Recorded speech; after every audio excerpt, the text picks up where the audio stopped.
என்னாச்சுங்க சீமான், உங்களுக்கு என்னாச்சு? சமீப காலத்துல வெறும் உண்மையா பேசிக்கிட்டு இருக்கீங்களே. அட, ஒப்புதல் வாக்குமூலத்துல இருந்து நிபந்தனையற்ற மன்னிப்பு வரைக்கும் எல்லாமே உண்மை பேச ஆரம்பிச்சிட்டீங்களே.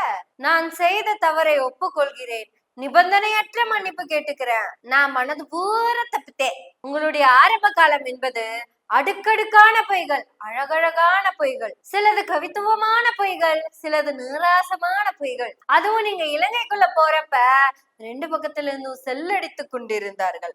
வானவில் வந்துச்சு, மழை வந்துச்சு, பட்டாசு வெடிச்சிட்டு இருந்தாங்க. அப்ப ஆரம்பிச்ச போய் இலங்கையவே அவங்க கையில தூக்கி கொடுத்துட்டாங்கிற வரையும் வந்து முடிஞ்சுது. இப்படி அடுக்கடுக்கான பொய்களை ஆதாரமே இல்லாம அள்ளி அள்ளி விட்டு கொண்டிருந்த சீமான் சமீப காலமா உண்மையை மட்டுமே பேசிக்கிட்டு இருக்காரு. இப்ப என்ன உண்மையை பேசினாருன்னு கேக்குறீங்களா? கேளுங்க கேளுங்க. திமுகவை நீங்க எதிர்த்தீங்க, திராவிட கோட்பாட்டை எதிர்த்தீங்க அப்படின்னா பிஜேபி காசு கொடுக்குது, பிஜேபி ஆளு, RSS கைக்கூலி. இது ஒரு வார்த்தை இருக்குது தொடர்ச்சி. RSS பிஜேபி எதிர்த்தால் கிறிஸ்தவ இஸ்லாமிய கூலி. ரொம்ப நாளா என்ன அளவுக்கு கூலி வாங்கினவன் இந்த நாட்டுல யாரும் இருக்க முடியாது.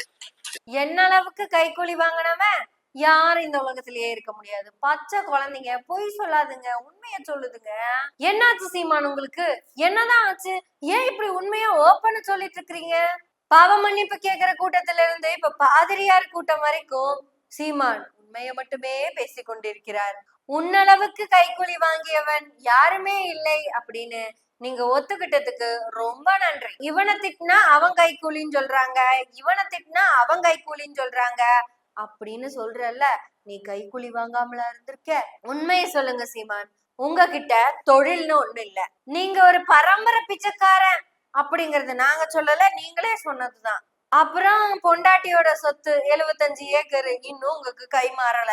சோத்துக்கே வழி இல்லைன்னா கூட சுந்தர்சி கிட்ட கேக்குற நிலைமையிலதான் இருந்தீங்க.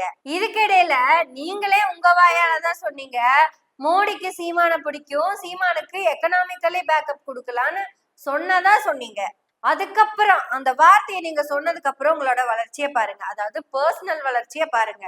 உங்க கட்சியில இருக்கிறவங்க எல்லாம் சொத்தை வித்துட்டு ஏழையாக்கிட்டே இருக்கான். ஓசி கார்ல போயிட்டு இருந்த நீ ஓன் கார்ல போக ஆரம்பிச்ச, அதுவும் உல்லாச கார்ல போக ஆரம்பிச்ச. உல்லாச கார்லயும் நீ மட்டும் தனியா எல்லாம் போல, உன் காருக்கு பின்னாடியும் 4-5 கார் வரும். பஸ் ஸ்டாண்ட்ல படுத்து கிடந்த, மண்டபத்துல படுத்து கிடந்த, சுடுகாட்டுல படுத்து கிடந்தன்னு சொன்ன நீயே ஒரு மீட்டிங், அதுவும் மரங்களுக்கு நடுவுல, இயற்கைக்கு நடுவுலன்னு சொல்லி மீட்டிங் போடுறேன்னு சொல்லியே நீ கேரவன்ல இருந்துதான் வெளியே வந்த. எப்படி சீமான், எப்படி இந்த வளர்ச்சி? அதுக்கு பேரு சம்பளமா? இல்ல பிசினஸ்ல வர ப்ராஃபிட்டா? இல்ல நீங்க ஷேர் மார்க்கெட்ல ஏதாவது போட்டு வந்த ஷேரா? இல்ல அக்ரிகல்ச்சர், இல்ல மவுத் அக்ரிகல்ச்சர் இல்லைங்க, ரியல் மண்ணுல அக்ரிகல்ச்சர் பண்ணி உனக்கு கிடைச்ச ப்ராஃபிட்டா? எதுவுமே பண்ணாம உனக்கு பணம் வருதுன்னா அதுக்கு பேரு கைக்கூலி, கூட்டி கொடுத்து வாங்குறது. இப்ப சொல்லுங்க சீமான், ஏன் திடீர்னு உண்மையை சொல்றீங்க? என்னப்பா ஆச்சு உனக்கு? நீ போய் பேசுறதே உண்மை மாதிரி பேசுறவன் உண்மையும் உண்மை மாதிரியே பேசுறியே.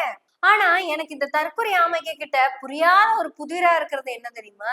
பேசுனது பூரா பொய்யுங்கிறது அவனுக்கே நல்லா தெரியும். உதாரணத்துக்கு ஒண்ணு சொல்றேன். ஒரு போர் நடந்துட்டு இருக்கிற ஒரு ஊர்ல போராளி குழுக்கள் கிட்ட இருக்கிறத விட ராணுவத்து கிட்ட ஆட்களும் அதிகம், ஆயுதமும் அதிகம். இப்படி இருக்கிற நிலைமையில கூட நீ சாப்பிடும் போது வெட்டியா வருதுன்னு உனக்கு பின்னாடி நிக்க வச்சு கணக்கெடுக்க வச்சாருன்னு சொன்னீல்ல, அந்த உனக்கு பின்னாடி நின்னு கணக்கெடுத்துட்டு இருந்தான்ல அவரு ஒண்ணும் உன்ன மாதிரி எடுபடி கிடையாது, அவரு வீரன். அந்த வீரனை எடுபடி ரேஞ்சுக்கு பேசினா கூட பரவாயில்ல, ஏன் எச்ச இலை எடுக்கிற அவங்க அளவுக்கு நீ பேசியிருந்தா கூட பரவாயில்ல, எச்ச இலையில மிச்சம் வைக்கிறத கணக்கெடுக்கிற ஆளுன்னு சொல்லிட்டியே. இந்த பொய்யெல்லாம் இந்த தற்கொலையாமைய நம்ம கிட்டதான் இருக்காங்க. ஆனா பாரு, உண்மைய சொல்ற. ஆட முறையா உண்மையாவே சொல்ற. நான் நிபந்தனையற்ற மன்னிப்பு கேக்குறேன் அப்படின்னா நான் பண்ணது பூரா தப்பு சாமி, தப்பு பூரா என் பக்கம் தான் இருக்குன்னு சொல்றதுன்னு அர்த்தம். அப்படி உண்மையை சொன்ன உன்னை இந்த தம்பிங்கெல்லாம் சேர்ந்து கிறுக்க மாதிரி போய் பேசிட்டு இருக்க அப்படின்னு சொல்றாங்க. அந்த பிள்ளை தானே மன்னிப்பு கேட்டுச்சு, நீ எப்படா மன்னிப்பு கேட்ட? நீ ஏன்டா மன்னிப்பு கேட்க போற? நீ யாருடா? நீ அவன்டா, நீ இவன்டா, நீ மன்னிப்பு கேட்பியா? இப்ப கூட பாரு, ஊரு முழுக்க கூலி வாங்கின கை கூலி நான் தாங்கிறது ஓப்பனா உண்மைய சொல்ற. நீயே ஒரு தடவை சொல்லிடு, நான் சொன்னா நம்ப மாட்டாங்க. ஆடியோ போடுறேன் கேளுங்கடா, நல்லா கேளுங்க, உண்மைய சொல்றான் கேளுங்க. RSS பிஜேபி எதிர்த்தால் கிறிஸ்தவ இஸ்லாமிய கூலி. ரொம்ப நாளா என்ன அளவுக்கு கூலி வாங்கினவன் இந்த நாட்டுல யாரும் இருக்க முடியாது. ஆள் கூலி அவர் கூலிங்கிற மாதிரி. ஆள் கூலி அவர் கூலிங்கிற மாதிரி என் அளவுக்கு கூலி வாங்கினவங்க இந்த உலகத்திலேயே யாரும் இருக்க முடியும். உண்மை, நிதர்சனமான உண்மை. உண்மையை சொல்றவங்கள தெய்வத்துக்கு சமம்னு சொல்லுவாங்க. எப்படி சீமான் திடீர்னு என்னாச்சு உங்களுக்கு? மண்டை கிட்ட அடிபட்டுச்சா? சீமானுக்கு தைரியம் ஜாஸ்தி ஆயிருச்சு. தற்குறிக இன்க்ரீஸ் ஆகிக்கிட்டே இருக்காங்க. நம்ம எப்படிப்பட்ட பொய்களை வேணாலும் சொல்லலாங்கிற தைரியம். தான் வாழ்க்கையில நடந்த எல்லா உண்மையும் சொல்லிடலாம். எப்படி இந்த ஆம குஞ்சுக நம்ப போறது இல்லைங்கிற தைரியம். இந்த தைரியம் எங்க இருந்து தெரியுமா வந்துச்சு? நடிகர் விஜய் கிட்ட இருந்து வந்திருக்கு. ஏன் தெரியுமா வந்துச்சு? விஜய் எங்கேயாவது பேசியிருக்காரா? அவர் பேச்சு கேட்கவா அத்தனை பேர் வராங்க? சும்மா அவர் மூஞ்ச பார்க்க வரவங்க கிட்டேயே விஜய் பேசினாரு நம்ப வச்சுட்டு இருக்காங்க. ஆனா சீமான் இத்தனை போய் சொல்லியும் இவனுங்க நம்ம கூட தானே இருக்கானுங்க, நம்ம உண்மையை சொன்னா நம்புவாங்களா மாட்டாங்களான்னு டெஸ்ட் பண்ணிட்டு இருக்காரு. யாருமே நம்ப மாட்டேங்கிறாங்க. இப்படி யாராவது ஒப்புதல் வாக்குமூலம் கொடுக்க முடியுமா? ஆனா ஒவ்வொரு தடவையும் சொல்றானுங்க, நான் கைக்கூலிதான்னு. இவர் எப்படி கைக்கூலி வாங்குறாருன்னா, இவர் இப்படி பேசி வாங்குற பணத்தையும் தாண்டி டம்மி வேட்பாளர்களை சொல்லி சொல்லி போடுறாரு. மாத்தி மாத்தி பேசி கட்சிக கிட்ட இருந்து பணம் வாங்குறதையும் தாண்டி வேட்பாளர்கள் கிட்டயும் போய் நான் டம்மி வேட்பாளர்கள் உங்களுக்கு ஆப்போசிட்டா போடுறேங்கன்னு சொல்லி பணத்தை வாங்குறது. அது கைக்கூலினா இது பின் கைக்கூலி. அதாவது காட்டி கொடுத்து வாங்குற பணம். இவன் ஜெயிக்க மாட்டாங்க. இவனுக்கு ஜெயிக்கிற ஐடியா எல்லாம் கிடையவே கிடையாது. இவனுக்கு கேன்வாஸ் பண்ண போய் இவன் ஜெயிக்க வைப்பான்னு நீங்க நம்புறீங்களா? கேன்வாஸ் பண்ண போய் இவனை நான் ஜெயிக்க வைக்கன்னு நீங்க நம்புவீங்களா? விருதுநகர்ல என் கட்சி வேட்பாளர் தோத்ததுலன்னா எனக்கு கவலையே கிடையாது. தோக்குறதுக்காகவே அவங்கள அங்க நிறுத்தினேன். விஜய் பிரபாகரன் தோத்தார்ல, விஜயகாந்தோட பையன், அதுதான் இவருனால ஜீர்ணிக்க முடியாத விஷயம். அந்த தம்பி ஜெயிச்சிருக்கலாங்க. அந்த தம்பி ஜெயிச்சிருக்கணுங்க. அந்த தம்பி ஜெயிக்கிறத கெடுத்ததே இவன் தான். அப்படி வேணா வச்சுக்கலாமா? கிட்ட போய் சார் தம்பி ஜெயிக்கிற மாதிரி வராரு, எனக்கு பணம் கொடுங்க, நான் ஒரு டம்மி வேட்பாளர் போட்டு பிரிச்சு விட்டுறேன் அப்படின்னு சொன்னதுதான். அப்படிதான். இதுதான் சீமானுடைய அரசியல். இந்த அரசியல்ல சமீப நாட்களா அவர் உண்மையை பேச ஆரம்பிச்சிருக்காரு. தற்குறி ஆமைகளா, அவன் பணம் சம்பாதிக்கிறது கூட இங்க பிரச்சனை இல்லடா, உங்களை அடமானம் வச்சுதான் சம்பாதிச்சிட்டு இருக்காங்கிறத உங்களுக்கு எப்படி சொல்லி புரிய வைக்கிறதுன்னு தெரியல. சமீப நாட்கள்ல நல்லா கவனிச்சீங்கன்னா அவரு எல்லா மத கூட்டங்களுக்கும் போய் பேச ஆரம்பிக்கிறாரு. எதுக்கு? எல்லாம் எதுக்கு? சில்லறைக்காகதான்.